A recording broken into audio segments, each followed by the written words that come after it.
make sure it's all good. Oh wait, So, will you use the profile pic? Like, should I use my webcam or how are we gonna do that? just use the profile pic. Okay. That'll be simpler, unless you want to use a webcam. No, it's fine. Actually, I'm happy with the profile pic. Yeah. Okay, cool. I think we've got on that. That'll be the simpler thing. See, we should All right, yeah. We should already be live. Yeah, I can see we're live. Yep, we are live, and I can hear us talking. Excellent. Okay. Nice. Welcome, everyone, to episode 120 of The Gamer Word, the absolute best podcast for white gamers, their families, and absolutely nobody else. That's right, we have a target audience, and it is not the modern audience. All right, I'm joined here with Roland. My good friend Courier will be here soon enough. He was busy trying to get some goth girls numbers. Apparently that stream I did the other day affected him, and now he wants to chase goth girls, which I told him you were supposed to do that back in October, but apparently he's got one on the hook. Either way, how you doing, Nice. Roland? I'm doing fine. Got a lot of stuff going on. Very busy. Very little sleep. Yeah. But... So I gotta say, you went ahead and you made good on those threats I said, because y'all don't know. I tell y'all to make white babies. This is a threat. And Roland, you done made a white baby. I sure did. Did. Yes. Yeah, you It's just keeping had... me from. Yeah, it was. On Wednesday, just a few days ago. Yeah, and very fresh. Yeah, very fresh. And also, as I understand it from other streams you've done, you didn't actually think you were going to be able to have kids again, did you? At least I was very unsure about it because, as I talked about before, I had cancer 2 years ago, over 2 years at this point, almost 3, lymphoma, which is a type of blood cancer, and then I had chemotherapy, and that does tend to make you infertile, and I was infertile for some time. Mm-hmm. But what can I say? I'm just too energetic. You got that vril, man. Roland got that vril. Y'all exactly. Look, you need that vril energy. Absolutely. Yeah. Do you think a man who doesn't have vril couldn't make this? I mean, look at a little bit of chemotherapy couldn't. Not at all. No. That. No. You so you yeah, that Fallout it works. vril, Yeah, like Yeah. unlike Bethesda games. And here, my firstborn son is coming in. Why, hello there, little firstborn. How you doing? What a time to join the conversation. Hey, Courier, you joined just in time. We got the firstborn on the line. How you doing? He's currently just trying to... Wait, I'll be back in just a few seconds. I'll have to mute. Oh, no, it's all good. It's all good. While rolling mutes, how you doing there, Courier? Oh, I'm doing. Yep, sounds all good. Well, everybody, we're here. We got him here to discuss all the fun stuff going on. But first of all, let's look at this game, The Great Rebellion. Wonderful. Yeah, that certainly was unplanned. That was all good. Course, my wife is now very busy, breastfeeding the baby, so she doesn't have time to take care of him. So he just, Nope. Anyway, all good. Yeah, nah, trust me, I know the feeling. I've got my youngest finally getting off of them, which is good because I've been telling him for a while now. Boy, those are on loan. They go back to daddy. Okay, you only get to borrow those. Those belong to me. All right, exactly. I got the barbells and anime milkers. It was a thing on Instagram for a while. I had this shirt that says lift heavy, get wife, impregnate, acquire milkers, or something like that. Yeah, I mean, I don't want to go into the details. That was a thing. I've got that around there, so I'm like, boy, those belong to me. But no, that's great, and that's what we love to hear. So there's that, and that's great, and I'm very happy, and I'm just very happy it all worked out, and I hope we're gonna have more. And absolutely. Listen, I'm the kind of guy. I say, listen, for all our guys, when I say I want big white families, understand, I want 7th sons of 7th sons levels of big white families for our people to have. Okay, we getting prophecies done up in this house. We gotta be like the Taliban, and by that I mean they have 84-year-old dudes who are still fighting, who have 49 grandkids and know every single one of their names. Yeah, there we go. See, we need that. So Fucking actually, taste. that does remind me. I've told people about this before. So I actually have a little art thing I do with my own mother, where a few years back I got her like a jewelry box, and what I've done is I take and I wait till each child is at least a year old, and what I do is I do some wood burning, and I put their names of, like, one side is all the male children that are come from her, and one side all the female children. So each of her grandkids, I burn their names into the side of the jewelry box there. Okay. You know, it's kind of like a Cool, like a little right? like mini like family tree. You know. Yeah, I have not heard of that. Very But that's based. that's a cool Yeah. tradition. So Yeah. basically, it's a jewelry box on the. I got some runes on top. On the back, I have that quote from the Bible that children are as arrows in a warrior's quiver. You know, he will not want for them when the enemy is at the gate. Or I'm horribly butchering the verse, but I'm sure people are aware of it. Nice. Yeah, so you know, so she's I'm not a Christian, but she is, and that fit for us both. So I put that there. So it's a whole thing I made for her, and every time I have children, which we're keeping going. Yeah, put it there. Yep. I know, guys. I know. All of you who watch the streams, you think I'm all about, all the titty mods and all that, but no, we actually have wholesome times here too. And speaking of wholesome, let's talk about this game, The Great Rebellion, and let's start about. Look, it's a game. It's a game. I'll let my kids play. It's definitely a game. Yeah, and I'll let my kids play it. Unlike some other games I play, like. Let me do a new game. Now, new game, do I want affirmative action or do I want white male?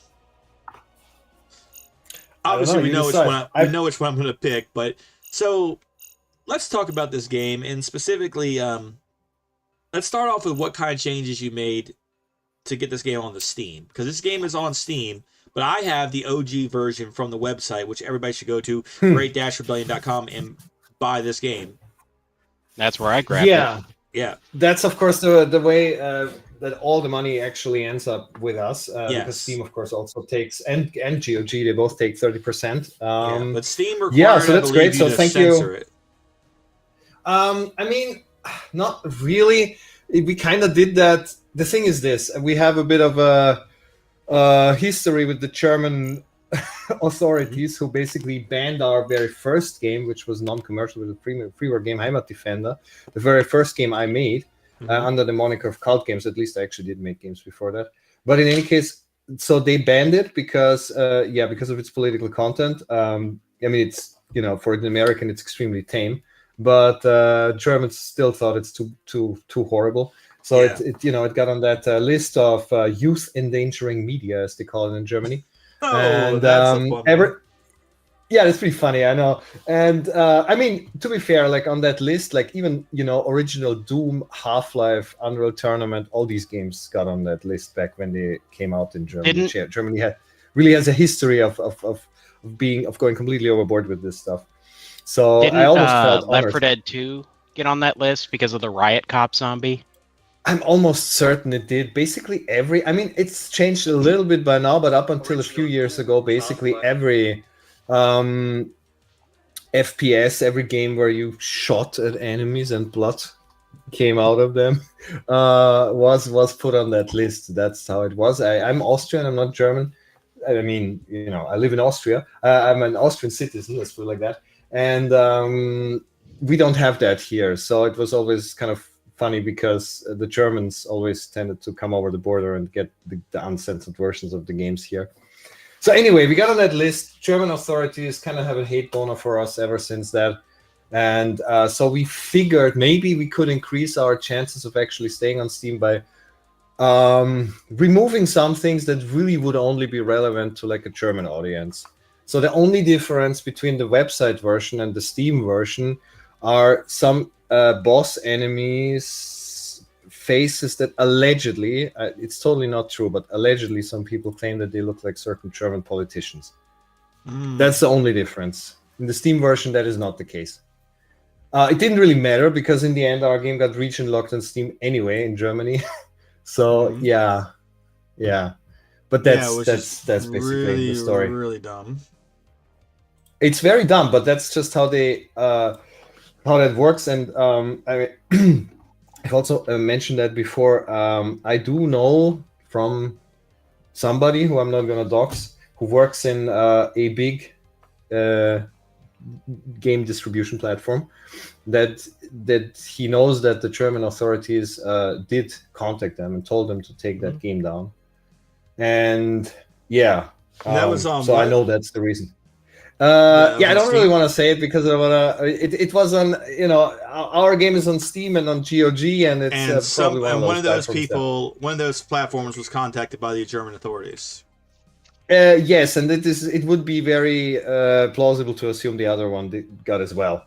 That makes sense because for those of you who don't know, who haven't been involved with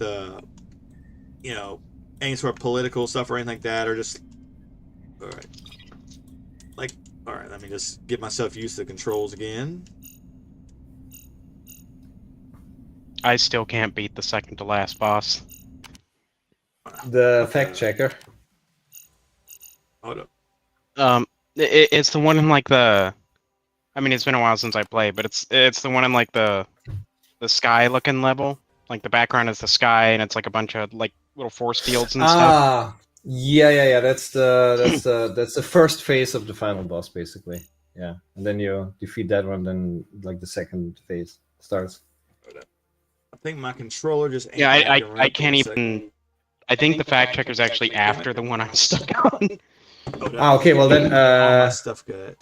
Is it the one that looks like the giant like robo insect thing? Yeah, and like the entire screen is bullets. Yeah.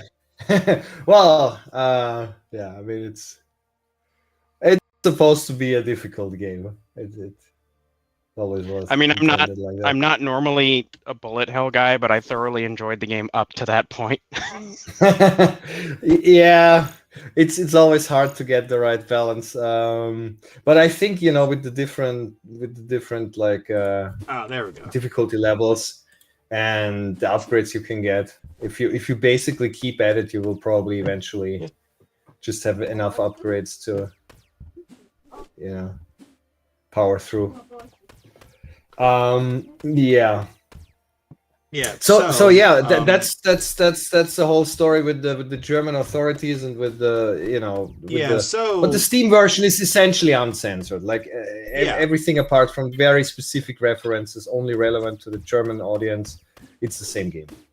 Yeah. So, I mean, and it's got like these funny little 10G internet could be in your brain right now. Check your brain for updates as 10G LS allows users the ability to hand over all their bodily autonomy to Lucius Lux Corporation. Come back at your next mission for more news. All right, Gus Fox, got stuff. Okay, so this is, I've enjoyed this game. I've played it before. Now, you were working. Now tell me, how many people actually worked on this game? Okay, let me think. It's a bit hard to say actually because I started the game pretty much on my own, and then a bunch of people joined over the development. Edmund, who also was already here last time, joined at a point where the game was already well in development, but he had a very huge input. He had a huge impact on it and his design ideas, and he did the writing, of course, for it, and QA. And apart from that, Retro Rebel, of course, worked on it, who made the soundtrack, which is a huge component of the game. Oh yeah, the soundtrack is banging. Yeah, he's just he's just extremely talented, and he's also going to make the soundtrack for the sequel, which is going to have more of a. Oh, I can talk about that later. Yeah, but there is a sequel. It was Edmund, Retro Rebel, then a bunch of other people joined and did a bit here and there, and then eventually left again. You know how it is with these projects. So what are we talking? 50, 100? What do you mean? Like, let's just ballpark a number here. We saying 50? We saying 100? What do you mean? Like how many people worked on it? Yes. No, never so much. Like it was maybe 5 or 6 in total. Okay, so less than 10. So this is like a real indie thing. Not like yeah. It's not like fake indie. It's not like It's not like Expedition 33. Yeah. I mean, obviously, it doesn't have the production values of Expedition 33 because we are actually indie. We are literally just a bunch of guys who wanted to make this game because we wanted to, basically. Yeah. And we had hardly any budget. We did have, thankfully, a guy who believed in the project and invested some in it, but we can hardly speak from, it's nothing compared to like, it's nothing compared to. Yeah, I can see that. Yeah. Like even, but what the thing is, of course, that what is indie has changed quite a bit, or what people perceive as indie has changed quite a bit over the last years. Indie used to be like one guy in his bedroom, or maybe two guys, or something like that. Like the guys who made Hotline Miami, these two like nerdy dudes who just like, are slightly autistic and just make games in their free time. And nowadays, it's of course actually like big teams and budget and all of that stuff, and it's not really comparable anymore. Which also, of course, shapes the perception of what people consider indie. They actually expect things that are much closer to what AAA games look like these days. Yeah, I'm just looking at this thing I found here. Flurk, who says, "Hello, operator. I've been studying the strategies of the so-called communists today by reading their Communist Manifesto. My extensive research of the cyberverse has found that it seems to consist of only one singular doctrine in practice. They click on the three dots and select the report button." Which is funny considering what that's pretty funny. happened. So I mean, let's get on to that. Obviously, the Stone Toss references, because Stone Toss allowed us to basically put his IP into the game. Yeah, and it's always cool when you got our guys who are willing to do that, because I know like some guys either don't want to get involved with anybody else, or I know one in particular. There was a guy who did comics named Gingerzilla, who unfortunately he had to back off entirely from that kind of stuff just because of pressure when he got doxxed, pressure that was put on his family. Oh, okay. Which is okay. Yeah, very, very unfortunate, but it is what it is. Which I mean, I say it is what it is, but let's be fair. Like the fact that, like, oh, you made this kind of thing. Like there are people who would want to see you like lose your jobs or or your children because you've gone ahead. You've made like this game right here. This right here, there are people who would be like, "Oh, you should lose your family because you made this game." Oh, absolutely. I had people like when I had cancer, and I did at one point post a picture of when I was like not having any hair because I was going through chemotherapy and generally looked like probably less than stellar. And I totally had people who were like, "Yeah, I hope the cancer comes back and you die," and you know. Basically, you look like fucking Gollum, They, they do that shit. I look like Gollum, dude. I have cancer. Yeah, but it's okay if it's like a right winger or if it's like an evil Nazi or whatever. Then you can do all these things, and you're still like. And that's totally the thing is, right winger or neo-Nazi. I mean, whatever. These are. I mean, I'm not even gonna complain about these things because they're we all psychotic, know how this shit works is what at they this are. point.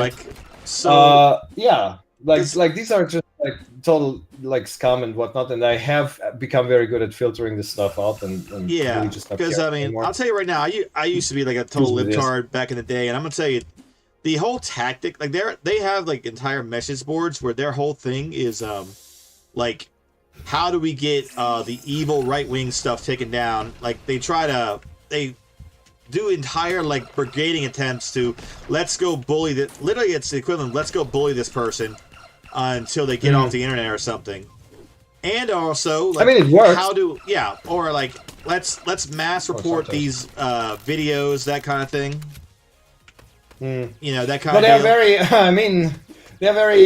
You could say goal oriented. They know that this is the political enemy. Yes. This is the political enemy, and we're gonna just use whatever we can to destroy them. And I don't wanna.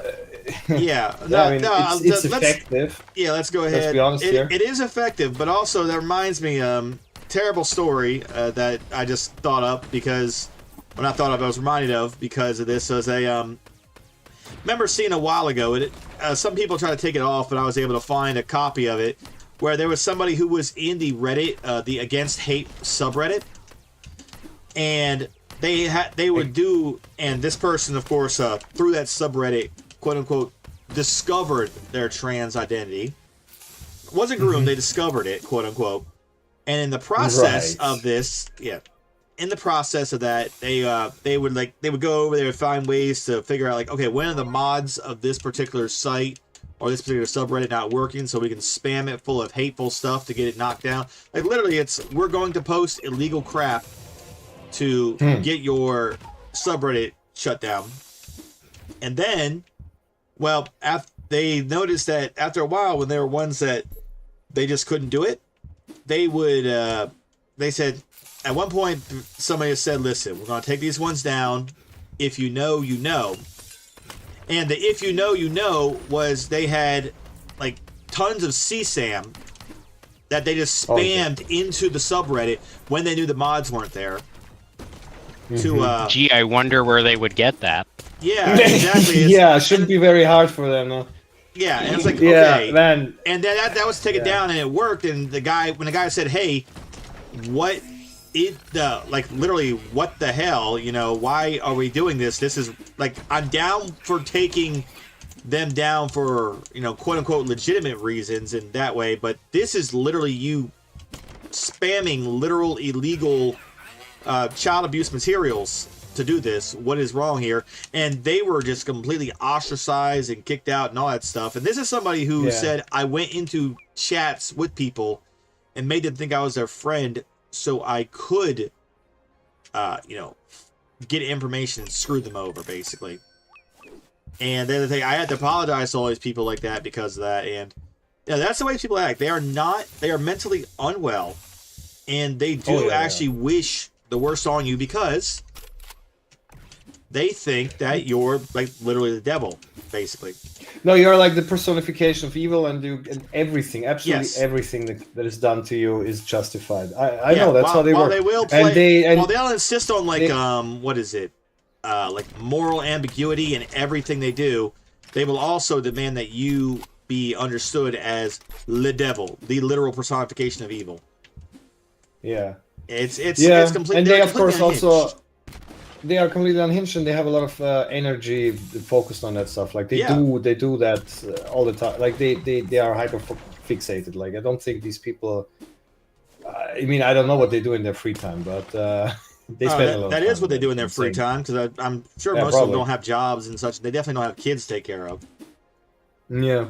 Yeah. But I don't know. It's at some point I've just, you know, you accept, like, not in the sense that you give up or something, but you accept that this is the state of things and this is what you have to work with, and you you don't let them engage in what's for those of you who don't know, there's a term called the heckler's veto, and what that is I believe that was actually established in Germany, if I'm not mistaken, during the 20s and 30s, where what would happen is people would say, I don't want to let these guys have their event or have their speech, so what I will do is I will go in, I will be violent and cause problems, forcing the police to come in and shut it down, because otherwise it won't get shut down. You know, that's referred to as a heckler's veto, where somebody who, where what it is I don't agree with you, therefore I will just cause violence until you have to shut down. Oh, and it's similar to what's happened here with so Nintendo. Yeah, we're gonna get this on. Yeah, we're it gonna kind get of this game on sounds Switch.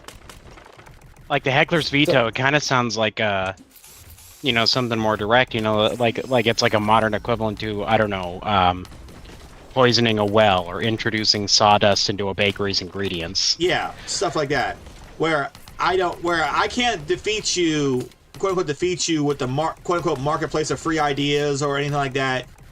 I can't defeat you through legitimate means, so I will just literally do everything I can to make it so that other people have to shut you down for me. Yeah. I mean, that's they have, like, their playbook, and that's just how it works. Yeah. And it's a playbook, and that playbook is, unfortunately, the reason that's allowed is because it is backed up by some institutions, like we were talking about with the Germans. Oh yeah, it is definitely backed up by a lot of institutions. Like, the whole thing has been institutionalized, so to say, and that's yes. And speaking of which, So yeah. you I don't were know. going to get this on Nintendo, your Nintendo Switch. Yes. So the Now, thing was this, like tell me what that yeah. entails. Tell me what that entails getting a game onto Nintendo. Right. So we saw that the Great Rebellion was successful. We saw that people liked it for, not only like political reasons, but they did acknowledge it was a good game. And we actually were kind of positively surprised by the reactions of people that were like, I just like your game, I don't even care so much for the politics or whatever. I just think it's a nice roguelike. I like platformers, whatehatever. So we saw like, maybe we can just try to, because in the beginning we did have this mindset, we're gonna get like we're gonna get canceled everywhere anyway, so let's see if we even can keep on Steam. And then we were kind of encouraged by that success and thought like, well, what if we maybe could try to get it on consoles? Like that's what a normal indie developer would do, because it's a perfect kind of game for the Nintendo Switch. So we applied for a Nintendo Developer ID. We sent them a link to the Steam page of the Great Rebellion, so they knew from day one what kind of game it was and what the themes of the games were. But we sent it to them because we wanted to show them that we get good reviews, because that they don't just take any game, like you have to show some kind of proof of quality or so. So we sent them the Steam page with the reviews. Oof. And it was approved. And we got. Are you sure they don't take anything? Because I think they take some stuff. Maybe their quality criteria have actually also changed over time. But I do know. Let me pull up the Nintendo store while you talk. There are very interesting things on the Nintendo store, and I do think that maybe they have adjusted their policies there a little bit. Yeah. Nintendo eShop. This is where we would purchase Nintendo Switch games. Let's go games.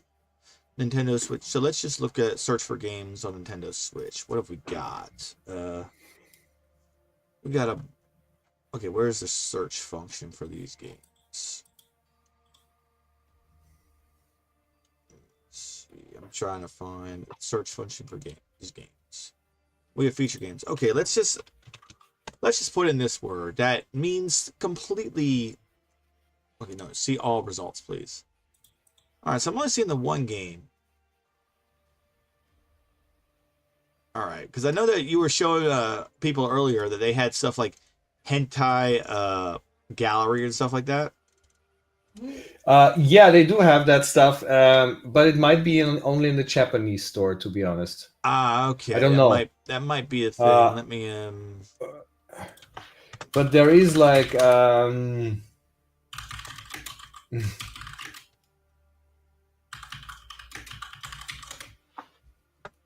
hentai gallery Sweet Dreams. That is, I just found that in the German. Send me a link for that. Yeah, I mean that is. Send him the link so he can avoid it.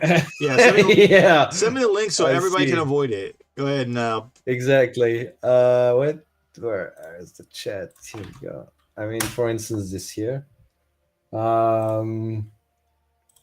Or I mean, I'm just getting all the results for the German Steam so store, Nintendo.com. Okay, so we have that. Cool. So switching. Let's just do. I mean, there's like a million of those hentai gallery, cute girls. Okay, so this is the German store. We have hot and hentai, hentai academy and all that. Let me see. How do I swap this to the English store? I mean, there is wait, Nintendo here. Wait, I think I found something in English. Here we go. Yeah, that's the US store. Yeah, here we go. I posted a link in the. All right, I will pull it up right now. I'm not even sure what those games are, but it's just AI so this slop. that's a partial. Like with this, it looks like these are AI because I've seen enough AI stuff. So partial nudity. Let me see. It's like it's not actual porn, but it's like these overly sexualized. It's soft porn. It's basically soft porn, yeah. So it's like it has. What is the game? What the Japanese call ecchi, I think. Yeah. So into. I'm not even sure, like what. Like I'm guessing this might be like a examine picture. I'm guessing maybe it's a like a I don't know Dear God. jigsaw puzzle. First feature in the go to the feature list. First feature: convenient one-handed play. Yeah, Okay, exactly. right. Thanks, Nintendo. Man, I'm Yeah, so if I glad looked at there's this for such a 10 times, let me see, you got Hentai Girls, Hentai Shop Simulator, yeah, so Romantic Charm, it's kind of weird because I Session, what is Hentai Session? A Hentai Puzzle Double X, okay, so not triplet. What is Hentai Session? Okay, now this is, look at all this stuff we've got here, which is just, okay, it's pictures of now we're Asian getting girls. the good stuff. Mm-hmm. Yeah, a puzzle experience, puzzle, you know what, yeah. Yeah.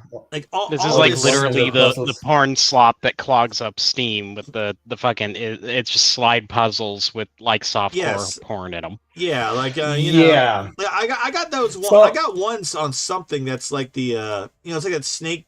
What's that game where you have to move it across and connect lines to try and reveal the picture without touching the things that explode?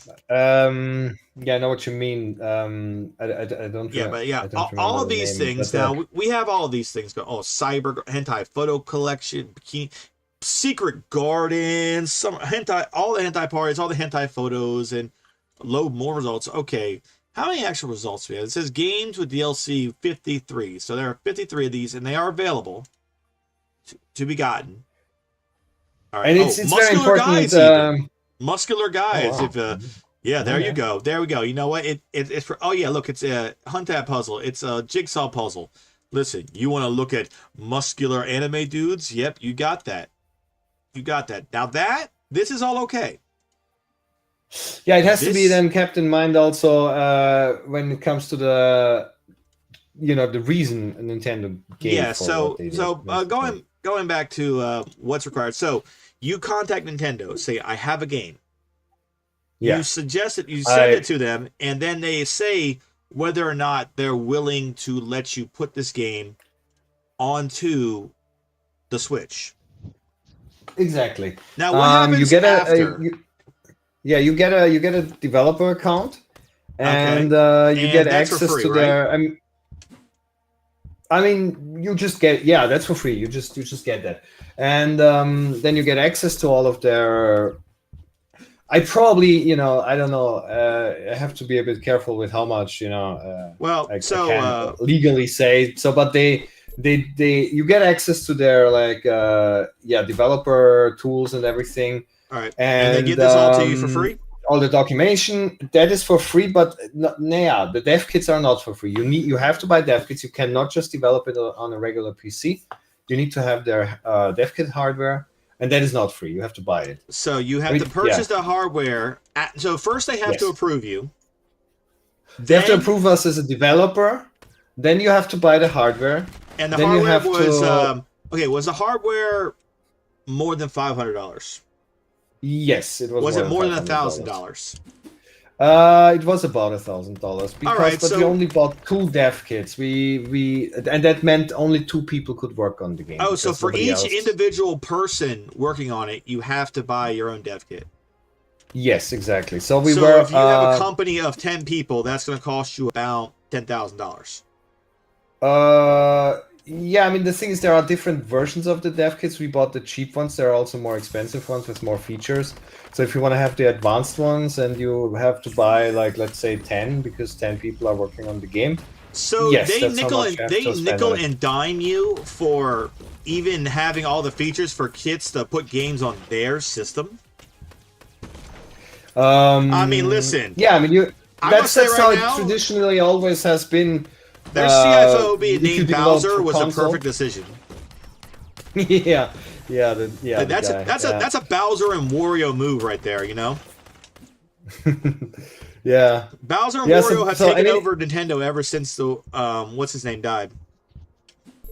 Yeah, I also forgot the Satoru name. Iwata. Yeah, Satoru. Yeah. Ever since he died, Bowser and Wario have taken over. We have I'm calling it now. Well, I mean, the guy from Nintendo America literally was called Doug. Yeah, that's what I'm saying. Like that's actually. I think that's them trying to do the whole. We're gonna put it in your face, so you'll just laugh at it, but it's actually true. No, guys, I'm telling you, Bowser and Wario are now taking over Nintendo. Okay, so You bought two dev kits costing about $2K. Now Yeah, how I mean much time approximately. did it take? I don't want to say the exact price, but you know, it's that ballpark. Ballpark is fine. Yeah. So you did Right. that, and then it took you about how long Yeah. to format it to work on the Switch? Yeah, so as I said, it was just only 2 people could work on it on our team, which was me and our like basically other main programmer. And that of course meant that we could not work on anything else in the meantime, or hardly worked on anything else. Like we were mostly busy with that. And porting the game to Switch was not a trivial thing because I mean, we never developed it with that in mind. We did not think about porting it to the Switch when we developed the original game. And it's not easy to port a game that has absolutely not been developed with that in mind. Especially the procedural generation of the level was basically not feasible to work on under the memory limitations that the Switch had. So we had to completely rework all that stuff. And it was a lot of work. So in total, I think we worked on this whole thing approximately half a year. So half a year, yeah, and ballpark of $2K to get it to be able to work and of on course the Switch. that means you know my living costs for half a year plus I also paid the other programmer something. Yeah, that's Wait, you pay people that's stuff? what we put in. I pay Courier and exposure.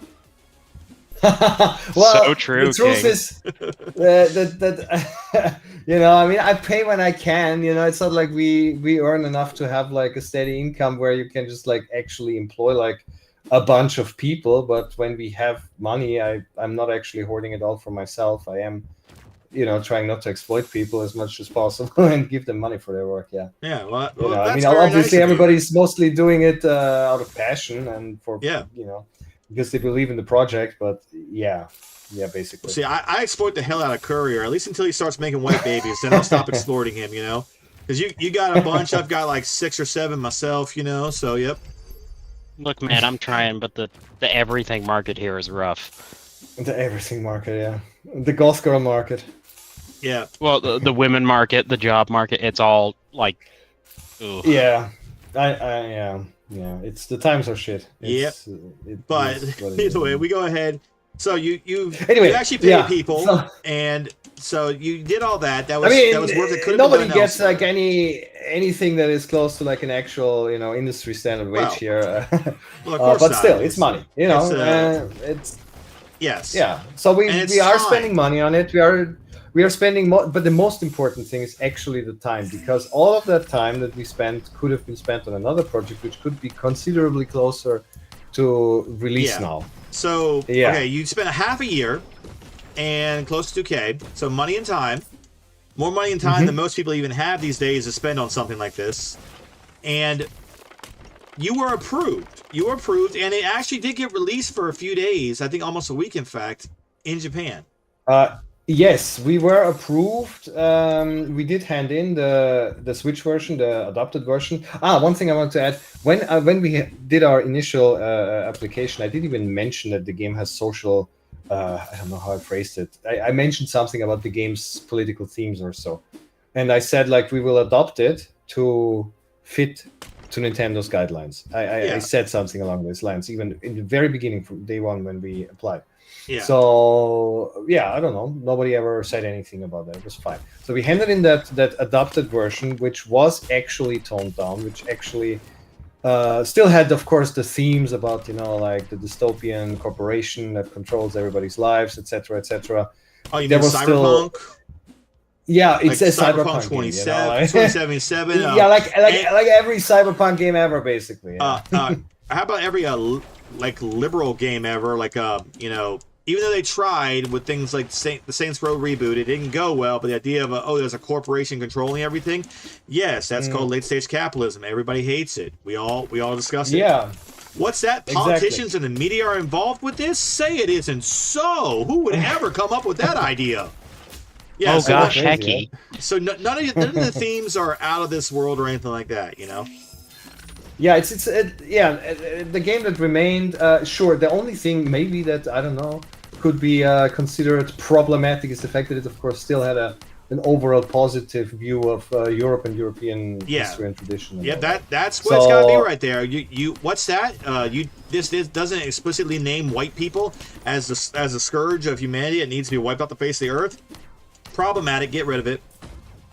Yeah, exactly. I mean, you still obviously were trying to get Europe out of the clutches of this corporation, and there was still like the positive references to these European figures of myth and history. Yeah. So I don't know, but I mean, still, Ragnar Lothbrok and King Arthur. Yeah, exactly. But I mean, if that is ban worthy already, I mean, I don't know. That's a little insane. I mean, you got anime titties. It's highly problematic. You got AI. You don't even have like actual anime titties. By an artist, you have AI anime titties. It's somebody made on Chat GPT or something. Right. That is totally fine, but I don't know. That's references to King Arthur, that's, I don't know, problematic apparently. King Arthur is not... unless it's King Arthur was cucked by Lancelot, who happens to be black, it's a problem. Yeah, exactly. Look, unless the King of England is a gay black man in a wheelchair, we're going to have issues. Yeah. Unfortunately, we didn't stick to those rules. Yeah. Those rules. Well, what then happened was, but what then happened was that we handed in after a few months the working Switch version, that the final Switch version, and then it goes through. There is a relatively involved. Again, I can't go too much into the details, but the whole process is very involved, much more involved than something like Steam or so. Like everything is reviewed there, and everything has to be approved, and every small change you make. We handed in, and you have to wait a few days until you get a response and so on. And we went through all of that, and it was fine. That was about a bit over a month before the scheduled release. And the thing is, if you get on Nintendo as a small indie dev, like that's kind of a big deal. I mean, some people were like, "Oh, you toned down the game, you self-censored, you get what you deserve." But it's like, I mean, it's hard enough to survive as an indie, and I'm gonna jump on the opportunity to publish on. I mean, on listen, Switch. okay, it's obviously it's all part of passion, but there's a big difference between like we are a passionate garage band and bro, they put our shit on MTV. Yeah, I mean, it would have allowed us to comfortably work Courier, on other games. I know you don't get that reference because you're like a Zoomer. Right, that was the thing back in the day. Yeah. MTV actually played music. I don't know. That's probably a little known fact, but that happened at one point in history. And I'm just messing with Courier because he's like 27 now. So okay. Well, I guess look, man, you gotta stop telling people that I'm 56. But no, right. But yeah, it's a big deal if your indie stuff gets. It's already big enough when it gets on Steam, obviously, and it gets as well as it does. But if it gets on like an actual big console like Nintendo, I mean, that's a big deal. Yeah, and I mean, obviously, it would have been probably some potential, very significant additional revenue, and also, it's kind of cool. People want their kids to play Nintendo consoles, and I don't know. My kid could actually say that he's working for Nintendo, that his dad is working for Nintendo. Yeah, not his uncle, but his dad. Also, so I know a lot of. I know a lot of people who, what they'll do is they have a Nintendo Switch for whatever reason, and what they do is like me, I have Steam obviously, but I have games that I don't want the kids to play. So what I do is I install those on a separate hard drive that I plug in when I play, and they don't have access to it. But say like you have like a Steam Deck or something, or a Nintendo Switch, and you want your kids to, we're going on an 8-hour ride over to halfway across the country to see Gordon or something. You want them to be able to enjoy themselves. That would be a great thing to put it on. But so Nintendo, so it was released in Japan for like what? Yeah, right. So I mean, the chronological, the chronology of it all was like this: that we were about to release the game, and then we got a message from Nintendo of America 2 days before the planned release, and a message from Nintendo of Europe 1 day before release. And again, this was after everything seemed like it's fine. And, so 6 months. And they told us of work, 2K, and everything was all good and ready to go. The store page was up. Yeah, It it has been existed up and it for was 2 ready. weeks already. People were wishlisting the game. We already got wishlists. Yeah, so it for was the being game and wishlisted. everything. So it's all there. It's all approved. We're just releasing on this Friday because that's when we like to release things. And then all of a sudden, last second, go screw We get the yourself. message, and it said, yes, exactly. It said, we have decided not to publish your game because we believe it contains content that could be damaging to their brand or reputation. That was the justification that was given. That was all we ever learned, because we did ask what is that content, but we didn't get a response. Yeah, so they said, hey, it's the whole reputational risk that payment processors use to try and shut down everything that we talked about on our show before, where the whole thing with payment processors trying to tell Steam or anywhere else what to do. It's like, no, buddy, come here. I have a card with my bank. That card is a Visa card, but it's with my bank that gets money, that gets a paycheck direct deposited from my workplace. It's my money. Shut your mouth, take your cut, and process my damn payment. Don't start telling me how I can spend my money. But that's the whole payment processing thing. But that's the same excuse that they use, is damaging to our reputation. Like, I'm sorry, guys. You guys are trying to patent summoning critters and having them fight you in game. You're trying to patent riding mounts in games. You think your reputation is any good? Yeah, I mean, I'm sorry. They have been pretty good at undermining the reputation recently. Yeah, I'm sorry. Yeah, your reputation doesn't really. But this stuff right here, hentai girls, sweet doctor, college cross, hentai golf. Like what?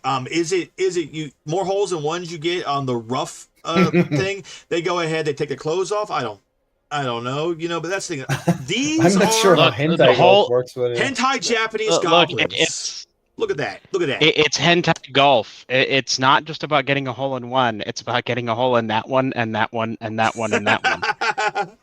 Listen, I'm trying to hit a 14-hole course. You know what I mean? But no, so that's fine for the reputation, but not this game. Okay, so they gave you that BS answer when it was all good, all at the last second, everything's fine. But then it's like, nope, problem. It's a problem, but not enough of a problem to prevent the release in Japan. Yeah, I think it also might have just been sort of inertia. Like, it is a very big corporation, and their parts are relatively. There is like a separation between Europe and Northern America and Japan, and it takes a while to travel. It seems so. We have actually been on the Japanese store for approximately a week or so.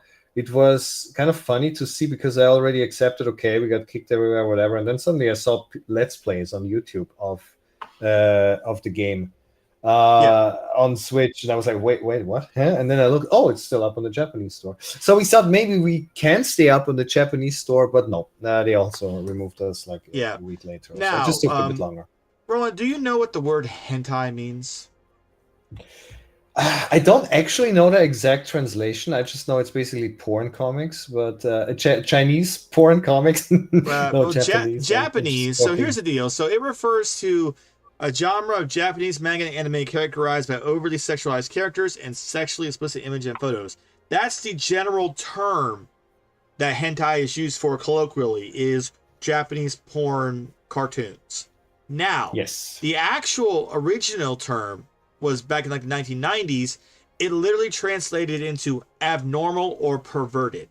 So hentai specifically was, this is a hentai manga. What's a manga? It's a visual novel. It's a cartoon. What's a hentai manga? Well, it's pervert a Japanese manga. comic. Yeah, it's a pervert comic is what it is. Manga is a Japanese comic. A hentai manga is a pervert comic. It's a comic. So hentai gallery. Hentai gallery secret beauties actually means perverted and abnormal. Literal translation is what it is. Okay, it's pervert. That's what it is. Right. So that's not damaging. So literally on your kid, known for being kid friendly thing. Now Yeah, Now, this is of so course- bizarre for me because Of course, I now grew they up do with have this Cyberpunk image. and such, so they do have mature rated Yeah. games, and I see that. But things that are literally let us oogle at girls, but it's not porn, is okay. It's But so this is weird not. because I grew up with this image of Nintendo being like this extremely concerned company. Yes, You and know, it extremely was concerned for back their when the guy was still family there. image, Yes. and it was. I do remember like also, you know, I didn't see it as such a big issue to kind of self-censor from Nintendo because I know that's what Nintendo always has been. You know, you had like the bloodless Mortal Kombat version, the Green Blood and Doom or whatever. You know, like okay, that's Nintendo. You know, it has to be squeaky Yeah. clean and family friendly. Or I don't know. That was the image I still had in my head. Apparently, they have done some changes in that regard. Yeah.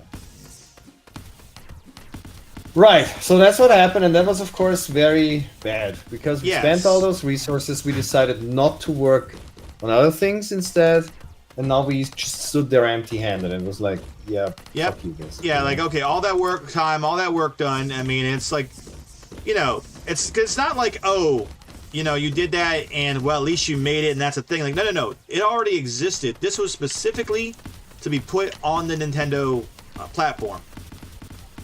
Yes, and I can't put it on another one. It's made for the Nintendo platform. Like Yeah, I mean that 2K and that 6 months was just specific for Nintendo. For them to the last second, Yes. and I do suspect you are correct that I don't know if the German government specifically, but I do absolutely suspect that it was somebody who last second decided to do that because this is a common tactic that they use. Oh man, I almost beat that boss too. That's what happened when I try to talk and play at the same time.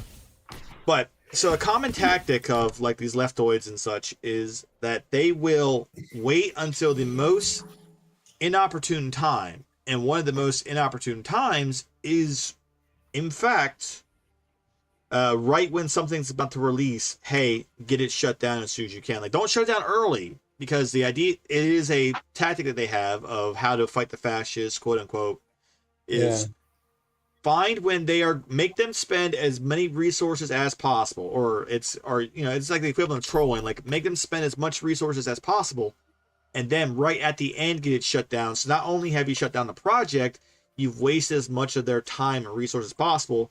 And this is because they view this as what it is a cultural war, is an ideological war.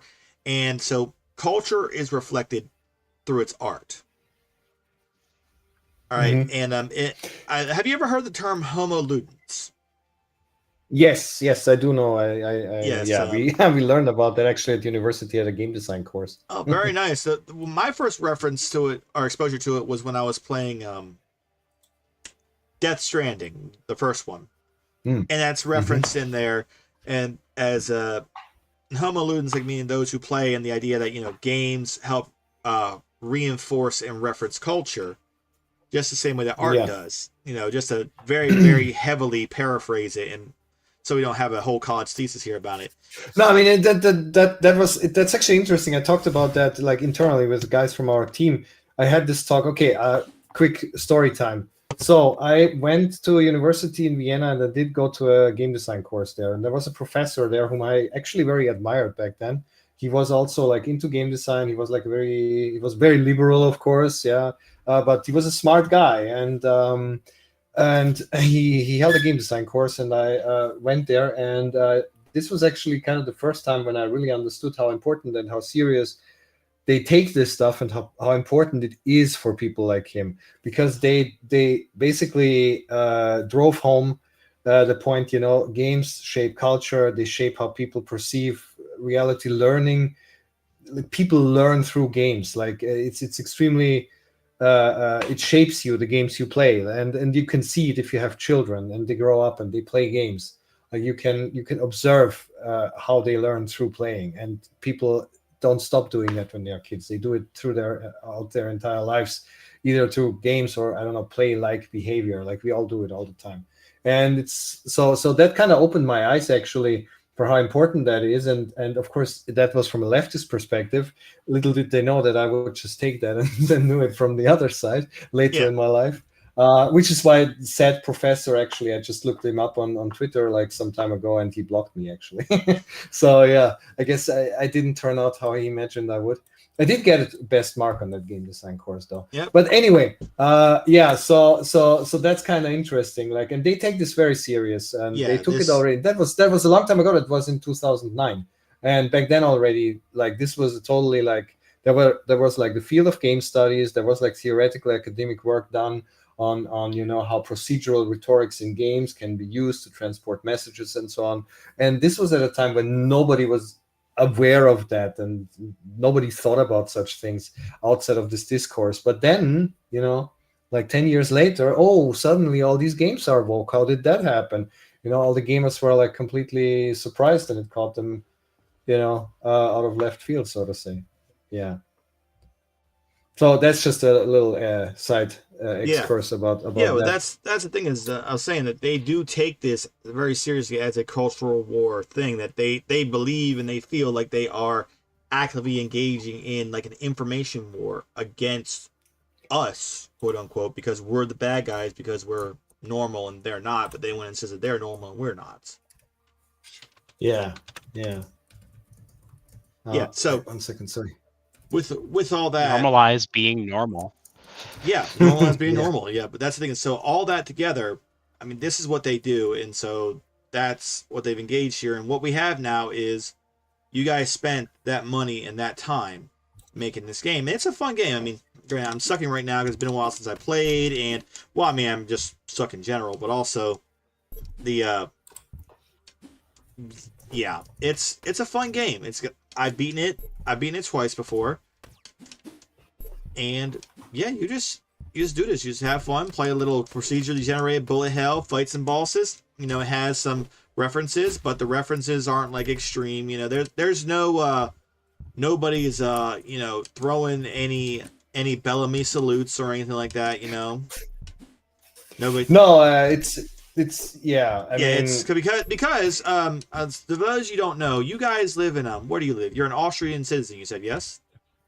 I'm an Austrian citizen, and yes, we have extremely strict hate speech laws and extremely strict. So like anybody who's seen any of our other episodes that me and Courier have, this man could go to jail just for being on some of those episodes, and not immediately shutting us down. This man could go to jail for talking like we do in America. Just a casual American conversation can get you arrested in Austria, if I'm not mistaken. Yeah, I mean, I have to like prefix this with, stating that I, of course, would not even want to talk like that, and I completely distance myself from, of course, anything that would be illegal in Austria. Yes. But in general, yes, like a lot of people on podcasts and such, American podcasts say things that would probably get you in jail after the first half hour. Yes. Anybody who's like, I have that uncle who can't stop. I have that uncle who gets drunk and makes everything about politics at Thanksgiving. Your uncle would be in jail in Austria.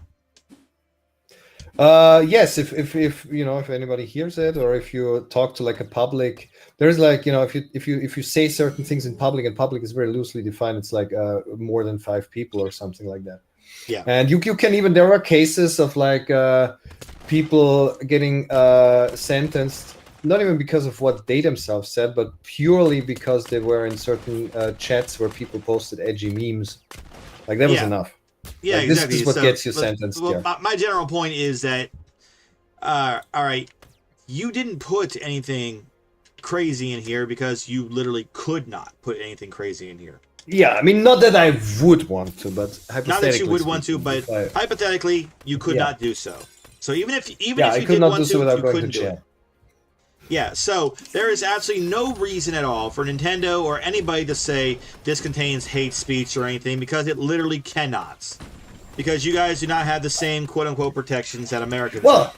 I mean, it cannot contain anything that would be illegal, but which is why they resorted, like, we didn't do anything that's illegal or bannable, which is why the German authorities resorted to doing it the sneaky way. They just contacted Steam and GOG to take it down, even though there is no real like legal cause, but that's how this stuff works. Like, that's just, and there that's are the back alleys of like how these communications work, and then suddenly you just get an email saying, It's bad for the brand's reputation, and that's it. That's how this works. Yeah, it's absolutely disgusting that you guys do all this work. You make this fun game. This is a fun game. I could, if I had 2 monitors set up, I would honestly just be having my kid play it, so he'd probably be absolutely beasting through it, as opposed to me